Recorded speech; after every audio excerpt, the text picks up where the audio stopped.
위대한 작곡가 베토벤 이야기입니다. 이 베토벤이 이제 가끔 이런 짓을 했다고 그래요.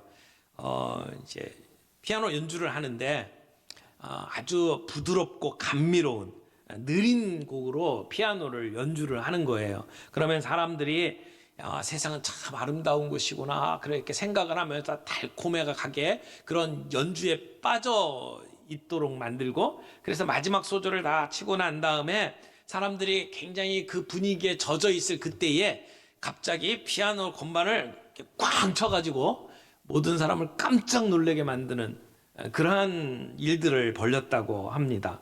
어떻게 보면 이 피아노 곡을 통해서 세상은 정말 아름다운 곳이다, 이런 그 내용들을 전달하려고 했던 부분과 함께 베토벤의 삶이 굉장히 고통스러운 삶을 살았잖아요. 그래서 그런 고통이나 비극 가운데에서도 기쁨이 있다는 것을 좀 이렇게 알려주고 싶은 방법으로 이렇게 돌출 행동을 하지 않았나 하는 생각을 해봅니다. 그런데 예수님께서 오늘 이 제자들에게 가르치는 방법이 마치 베토벤이 했던 것 같은 그러한 느낌이 들도록 만드는 그러한 충격 요법을 사용하지 않았나 하는 생각을 하게 됩니다. 여기 예수님께서 이제 제자들에게 내가 이 땅에 온 이유가 뭐냐, 이걸 가르쳐 주면서 나는 이 땅에 불을 던지러 왔다라고 말씀을 해요.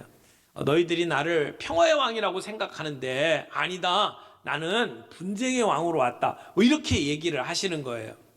그러면서 예수님께서 나는 받을 세례가 있다, 그 받을 세례가 나에게 이루어지기까지 나는 정말 답답하구나 라고 하는 예수님의 심정을 이야기를 합니다.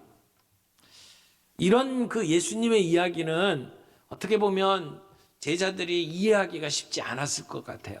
또 그 말씀을 들었을 때 이게 무슨 뜻일까 아마 알쏭달쏭했을 거라고 생각을 합니다. 그래서 오늘 이 좀 어려운 말씀이긴 한데 이 말씀을 좀 저희들이 좀 살펴보면서 예수님의 그 말씀하신 의도가 무엇이고 뜻이 무엇인지를 함께 살펴보면서 은혜를 나누기를 원합니다. 첫 번째는 예수님이 말씀하신 불이 도대체 뭐냐, 예수님은 왜 그렇게 그 불이 붙기를 열망하셨느냐라고 하는 부분을 함께 살펴보겠습니다. 예수님께서 내가 이렇게 왔노라 라고 하는 것은 예수님이 이 땅에 오신 자기의 사명을 드러내는 말씀이잖아요. 근데 오늘 말씀을 보니까 예수님이 이 땅에 불을 던지러 왔다고 이야기를 합니다. 그래서 이 불이 뭔지를 좀 생각을 해봐야 돼요. 특별히 누가가 이 누가복음 안에 여러 가지 형태의 또는 여러 가지 상징으로 이 불을 사용을 하고 있습니다. 가장 이 말씀하고 가깝게 연결되어 있는 그 불의 이미지는 누가복음 3장에 나오는 말씀이에요. 요한이 사람들에게 예수님을 소개하면서 이렇게 이야기를 해요. 나는 너희들에게 물로 세례를 주는데 나보다 더 능력 많으신 이가 오신다. 근데 나는 그분의 신들매 감당하기도 합당치 않다. 그분은 성령과 불로 세례를 베풀어 주실 것이다. 손에 키를 들고 자기 타작마당을 정하게 하셔서 알곡은 곳간에 들이고 쭉정이는 꺼지지 않는 불에 태우시는 분이다. 이렇게 이야기를 했어요. 그러니까 예수님이 이 땅에 오신 이유를 세례 요한이 소개할 때는 뭐라고 소개를 했냐면 성령과 불로 세례를 주시는 분, 이렇게 소개를 했어요. 근데 예수님은 여기 본문에서 나는 불을 땅에 던지러 왔다라고 이야기를 하죠. 그래서 이 불의 이미지가 아주 제일 가깝게 이해할 수 있도록 연결되어 있는 말씀이라고 생각을 합니다. 그러니까 이 말씀을 가지고 정리를 하면 예수님이 이 땅에 오신 이유가 뭐예요? 성령과 불로 세례를 주기 위해서 오신 분이에요. 그걸 예수님은 나는 불을 붙이러 왔다, 이렇게 이야기를 하는 것이죠. 근데 이 불의 이미지를 가만히 생각해 보면 불로 세례를 준다라고 하면서 그 다음에 뭐라고 그랬어요? 쭉정이는 불로 태운다라고 이야기를 하고 있잖아요. 그래서 이 불의 이미지 속에는 태워서 없애버리는, 그러니까 심판의 의미가 담겨 있는 것을 보게 됩니다. 구약 성경에 보면 이제 불의 이미지를 사용한 이제 예언서들이 많이 있는데 그 가운데 보게 되면 예레미야가 이런 말씀을 하죠. 여호와의 말씀이니라 내 말이 불같지 아니하냐, 바위를 쳐서 부서뜨리는 방망이 같지 아니하냐. 그래서 하나님의 말씀을 불과 방망이로 비유를 하는데, 이게 쳐서 이렇게 심판하는 상징으로 이렇게 사용을 합니다. 또 지옥을 이야기할 때도 불로 이야기하죠. 꺼지지 아니하는 지옥 불로 묘사를 하기도 합니다. 그러니까 불의 이미지가 심판의 이미지로 사용이 된 거죠. 선과 악을 분리하고 믿는 자와 믿지 않는 자를 분리하고, 그래서 믿지 않는 자들을 심판하시는 그러한 의미가 이 불 속에 담겨져 있는 것을 보게 되죠. 그런가 하면 또 다른 의미에서 그 불이 사용된 것을 보게 되면, 지금 누가복음에서 이제 연결되어 있는 성경이 사도행전이잖아요. 같은 누가가 쓴 거예요. 그러니까 누가복음하고 사도행전을 이렇게 묶어서 읽으면 전체적인 맥락이 이어지는 것을 보게 되는데, 근데 사도행전 2장에는 예수님께서 이 땅에 오셔서 불을 붙이러 오셨다고 했는데, 어떤 면에서는 그 사역의 결과로 나타나는 현상을 보여줍니다. 그게 오순절 성령 강림이죠. 근데 사도행전 2장에 보면 성령님 어떻게 임하신다고 했냐면 불의 혀같이 임하신다라고 이야기를 하는 거예요. 그것을 보면 하나님이 우리 가운데 임재하시는 모습으로 불이 사용돼요. 근데 여기서뿐만이 아니라 엘리야가 하나님 앞에 이제 제사를 드리면서 기도를 하죠. 하늘에서 불이 내려와서 이 제단을 태워달라고 기도를 합니다. 그래서 하나님, 내가 믿는 하나님이 진짜 하나님인 것을 증명해달라고 이야기할 때 하늘에서 불이 내려옵니다. 그러니까 하나님 살아계신 것을 증명하는 모습으로, 또는 하나님의 임재를 보여주는 불로 사용이 되죠. 모세를 만날 때에도 마찬가지예요. 하나님께서 그 호렙산에서 가시덤불에 불이 붙도록 만들었어요. 그리고 불타는 가시덤불 속에서 모세를 만나 주시죠. 그러니까 하나님이 우리 가운데 능력으로 임하시는 모습이 불로 사용되기도 합니다.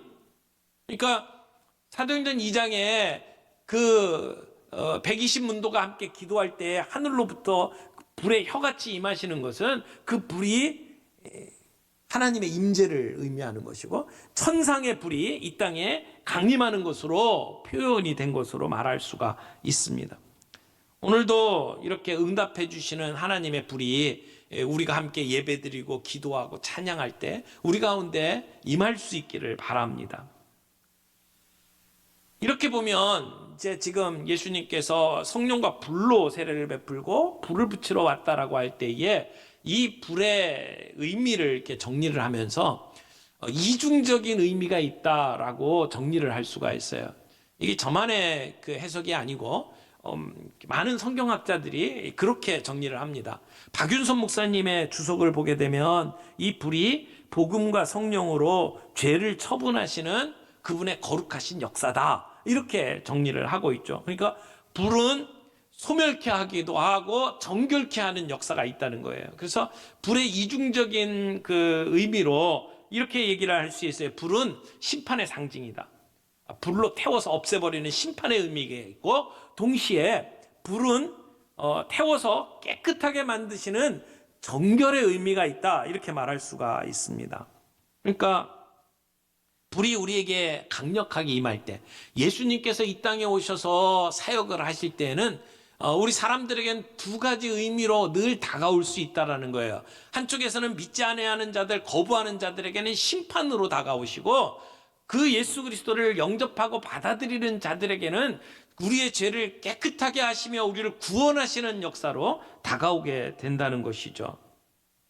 그래서 우리 복음 또는 예수 그리스도의 임하심이 늘 두 가지 의미로 다가오는 것을 우리가 정리할 수 있습니다. 또 하나 이제 이 본문에서 중요하게 다루고 있는 것이 세례에 관한 이야기죠. 예수님께서 내가 받을 세례가 있다라고 이야기하고 내가 그것을 받을 때까지 답답하다라고 하는 말씀을 하시죠. 그래서 두 번째 생각을 할 것은 주님이 받으실 세례가 도대체 무엇이길래 예수님은 이렇게 답답해 하시는가라고 하는 문제를 좀 살펴봐야 합니다. 먼저 세례를 좀 생각해 보죠. 세례가 뭡니까? 우리가 절기마다 세례식을 베풉니다. 그때 베푸는 세례의 의미는 뭐죠? 세례는 가장 중요한 그 기본적인 의미가 죽음을 포함하고 있습니다. 죽음의 의미가 있어요. 고린도전서 10장 이제 1절과 2절에 보면 사도 바울이 이렇게 이야기를 해요. 우리 조상들이 다 구름 아래 있고 바다 가운데로 지나며 모세에게 속하여 다 구름과 바다에서 세례를 받고, 그 바다에서 세례를 받았대요. 그 바다가 어떤 바다예요? 홍해 바다죠. 이스라엘 백성들이 애굽의 포로로 끌려가 있다가 이제 해방됐습니다. 그래서 가나안을 향해서 갑니다. 그런데 처음에 바로가 이스라엘 백성들을 가도록 했다가 이게 아니구나 생각을 하고 그 이스라엘 백성들을 다시 잡아오도록 애국 군대를 보내죠. 그래서 이스라엘 백성들이 이제 탈출을 하는데 앞에는 홍해 바다가 가려져 있고 그리고 뒤에는 애국 군대가 쫓아옵니다. 그때 하나님께서는 바다를 가르셨죠. 그래서 이스라엘 백성들이 그 바다를 마른 땅과 같이 건너게 만드셨어요. 근데 그 홍해 바다를 건넌 것을 사도 바울은 뭐라고 표현했냐면 바다에서 세례를 받았다, 이렇게 표현을 하는 거죠. 이 세례의 의미는 뭡니까? 애굽의 노예로 생활하던 이스라엘 백성들이 바다에서 죽었다는 거예요. 죽은 거예요. 그리고 하나님의 새로운 백성으로, 하나님을 예배하는 백성으로 이제 다시 살아난 것을 의미하는 거예요. 우리가 세례를 받을 때에 보통 이제 우리는 약식으로 머리에 물을 뿌리지만, 그러나 진짜 세례의 의미는 물속에 들어가는 거잖아요. 침례라고 하잖아요. 물속에 들어갑니다. 우리가 물속에 들어갈 때는 수장당하는 거예요. 죽는 거예요. 그리고 물속에서 일어날 때 우리는 새로운 피조물이 된 것을 이야기하는 거죠. 그것을 상징하는 것이 세례라고 말할 수가 있습니다. 그래서 사도 바울이 골로새서 2장 12절에도 뭐라고 이야기를 하냐면 너희가 세례로 그리스도와 함께 장사한 바 되고, 그러니까 세례는 예수 그리스도와 함께 죽는 거다라고 가르쳐 주고 있습니다. 근데 예수님은 내가 받을 세례가 있다는 거예요. 그것을 이루기까지 나의 답답함이 어떠하겠느냐라고 말씀을 하셔요. 그러면 예수님이 받으시는 세례는 지금 우리가 함께 행하고 있는 세례하고는 다른 의미의 세례구나라고 하는 것을 우리가 이해할 수 있죠.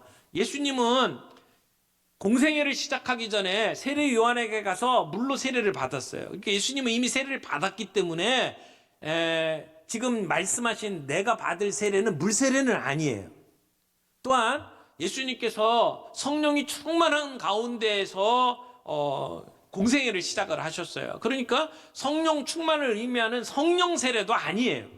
그러면 예수님이 지금 받겠다고 하시는 이 세례는 성령 세례도 아니고 물 세례도 아니에요. 그렇다면 예수님의 이 세례는 무슨 세례일까요? 이걸 이해하려면 마가복음 10장을 좀 가서 봐야 돼요. 마가복음 10장에 가면 이제 세베대의 아들 야고보와 요한이 예수님 앞에 나옵니다. 그리고 예수님께 이렇게 이야기해요. 예수님, 우리가 원하는 바를 들어주세요 라고 이야기를 합니다. 그러니까 예수님이 뭘 원하는데? 라고 물어봤더니 이 두 형제가 이렇게 얘기합니다. 예수님 영광 중에, 그러니까 예수님 나중에 메시아로 등극하면 우리 형제를 하나는 우편에 하나는 좌편에 앉아주십시오, 이렇게 이야기를 하는 거예요. 그때 예수님이 뭐라고 얘기를 했냐면 너희가 구하는 걸 너희가 알지 못하는도다. 너희가 나의 마시는 잔을 마시며 나의 받는 세례를 받을 수 있느냐? 예수님이 마시는 잔, 예수님이 받는 세례를 너희들이 함께 할 수 있느냐라고 예수님이 물어보십니다. 그랬더니 뭔지도 모르고 이 두 사람이 예, 할 수 있습니다. 그랬더니 예수님 그렇게 말씀하셔요. 너희가 나의 마시는 잔을 마실 거다. 너희가 나의 받는 세례를 받을 거다. 이렇게 얘기를 하거든요. 근데 여기서 말하는 세례는 어떤 거예요? 예수님 곧 당하실 고난, 예수님이 십자가에서 죽음 당하실 것을 얘기하는 거거든요. 그러니까 이 본문 안에서 예수님께서 고난당하시고 죽으심을 세례라고 표현을 하고 있죠.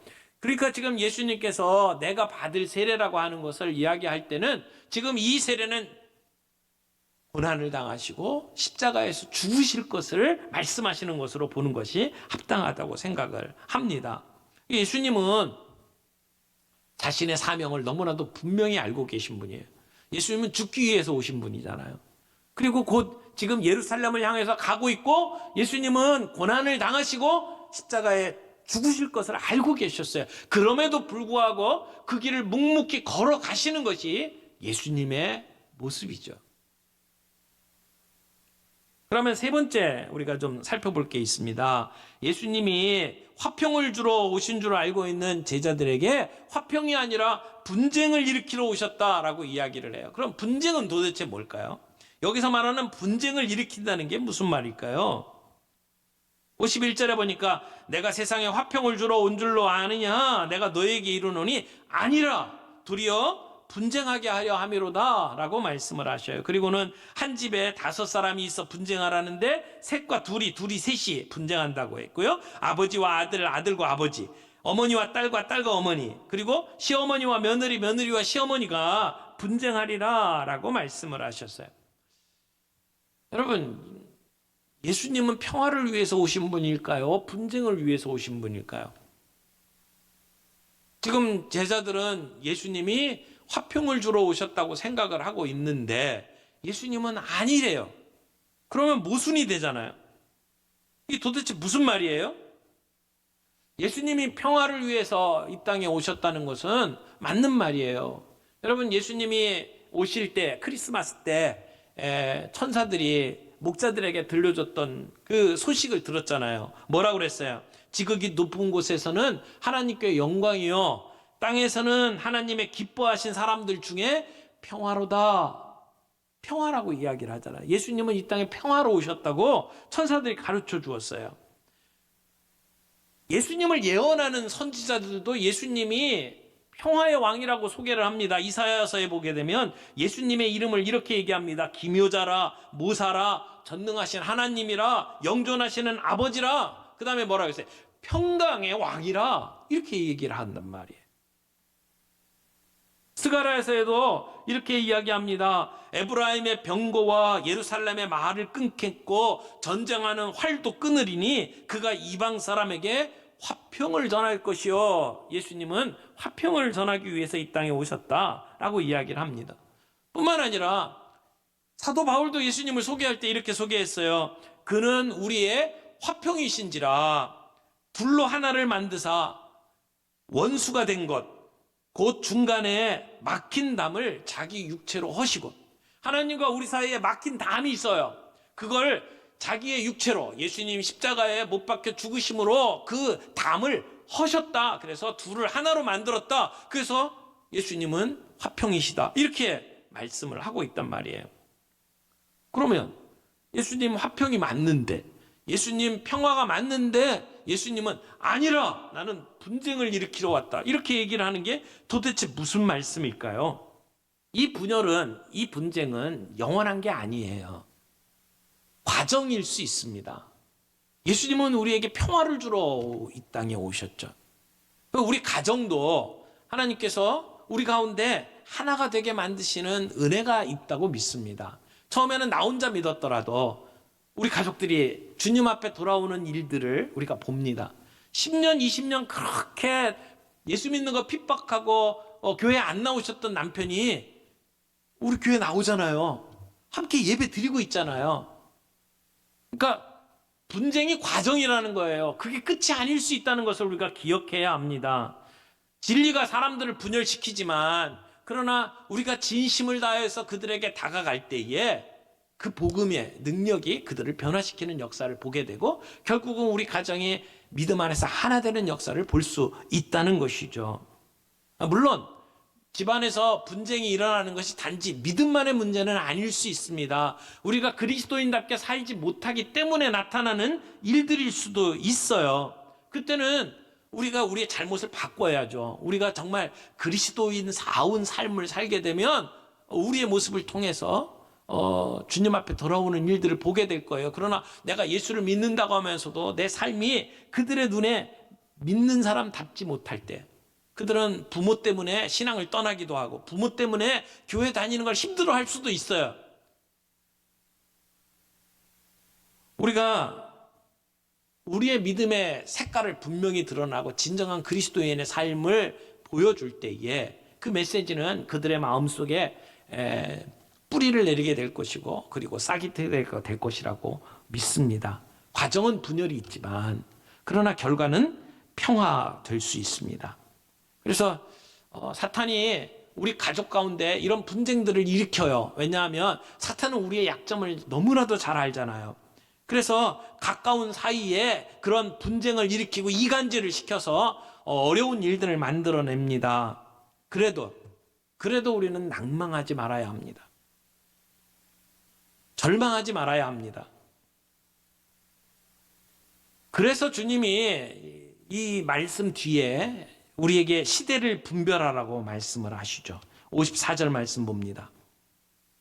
또 무리에게 이르시되 너희가 구름이 서쪽에서 이는 것을 보면 곧 말하기를 소나기가 오리라 하나니 과연 그러하고 남풍이 부는 것을 보면 말하기를 심히 더우리라 하나니 과연 그러하니라. 외식하는 자여 너희가 천지의 기상은 분간할 줄 알면서 어찌 이 시대는 분간하지 못하느냐. 이 시대가 어떤 시대예요? 예수님의 오심으로 말미암아 이제 심판의 때가 가까이 왔다는 시대예요. 여러분, 사람들은 바람이 부는 것, 구름이 끼는 것을 보면서 기상을 예측할 수 있습니다. 이스라엘 지형을 보게 되면 이스라엘의 저쪽 서쪽에는 뭐가 있어요? 지중해가 있어요. 바다가 있어요. 그리고 이제 해안선을 따라서 올라오게 되면 이렇게 고지대로 올라갑니다. 그래서 저 지중해에서 구름이 이렇게 떠가지고 그래서 육지로 들어오게 되면 소나기가 오겠구나. 사람들은 예측을 해요. 그리고 맞아요. 근데 남쪽에서 남풍이 불어오면 날씨가 무지무지하게 더울 거다. 사람들이 예측을 해요. 왜냐하면 저 남쪽에는 사해바다가 있고 거기에 네게브 사막이 있어요. 그러니까 사막에서 막 달궈진 기운이 이 남쪽에서 이렇게 북쪽으로 올라오면은 굉장히 더워집니다. 그러니까 남풍이 불면 곧 날씨가 더워질 거다. 숨이 턱턱 막힐 거다라고 예측을 하죠. 그리고 그건 맞아요. 자, 사람들이 주변을 보면서 바람 부는 거, 구름 끼는 것을 보면서 예측을 하는 것은 잘하면서 너희는 왜 이 시대를 분간하지 못하느냐라고 하는 예수님의 책망이죠. 엄중한 책망입니다. 예수님이 이 땅에 오심으로 말미암아 이 두 가지가 다 가능해졌어요. 예수님을 영접하고 예수님의 메시지를 받아들임으로 말미암아 우리가 죄사함 받고 구원받는 길이 열렸고 그것을 거부하면 멸망의 길로 갈 수밖에 없습니다. 우리에게는 선택의 길이 있다는 것이죠. 그리고 결국은 우리에게 심판이 다가온다는 것을 예수님이 이야기를 하고 있는 거예요. 너희는 지금 그 시대에 살고 있다는 겁니다.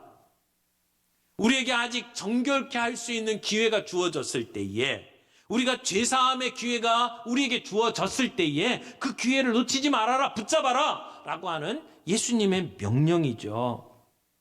우리는 이 시대를 분간할 줄 알아야 된다는 겁니다. 사랑하는 성도 여러분, 예수님은 이 땅에 불을 던지러 왔어요. 예수님은 이 땅에 성령과 불로 세례를 주기 위해서 오셨어요. 예수님에게 다가오는 세례가 있었다고 했잖아요. 그분의 고난과 죽으심을 눈앞에 두고도 예수님은 지금 이 길을 걸어가시는 거예요. 그러면서 예수님이 우리에게 주시는 메시지는 결국 선택의 기로에 서도록 만든다는 겁니다. 우리로 하여금 나눌 겁니다. 믿는 사람하고 안 믿는 사람하고. 그 결과는 너무나 분명할 겁니다. 내가 사랑하는 우리 가족이라 할지라도 우리는 그 선택의 기로 앞에 설 수밖에 없다는 것을 예수님은 이야기를 하는 거죠. 여러분, 이 심판의 때 예수님의 초림과 재림 사이에 우리 종말의 신앙을 가지고 예수님 다시 오시는 것을 기다리면서 살아가는 우리의 시대에 우리는 이 기회를 놓치면 안 됩니다. 분쟁을 두려워해서 복음 증거하는 일을 포기해서는 안 됩니다. 분쟁은 과정이고 주님이 우리들에게 영원한 생명을 주심으로 우리가 평화를 누릴 수 있다라고 하는 그 끝을 바라보면서 우리는 이 가족들 복음화를 포기하면 안 된다라고 하는 것이죠. 오늘 이 시대를 분별하면서 우리가 깨어 있어야 합니다. 우리의 사랑하는 가족들을 향해서 우리는 이 복음의 메시지를 분명하게 전할 필요가 있습니다. 아직 기회가 있을 때, 깨끗함을 얻을 수 있는 기회가 있을 때에, 그리고 심판을 면할 기회가 있을 때에 그 심판 피하고 죄사함을 얻을 수 있는 선택할 수 있도록 주님이 우리를 도구로 사용하실 겁니다. 그런 일에 쓰임받을 수 있기를 바랍니다. 우리가 오늘 예배 첫 시간에 찬양하면서 물 위에 생명줄 던지어라. 누가 저 형제를 구원하랴. 우리의 가까운 형제이니 이 생명줄 그 누가 던지려나. 생명줄 던져, 생명줄 던져. 물속에 빠져간다. 생명줄 던져, 생명줄 던져. 지금 곧 던지어라. 우리 찬양했잖아요. 우리가 그런 긴박감을 가지고 그러면서도 포기하지 아니하고 끝까지 이 생명줄을 던지며 살아갈 수 있는 저와 여러분들이 되기를 바랍니다.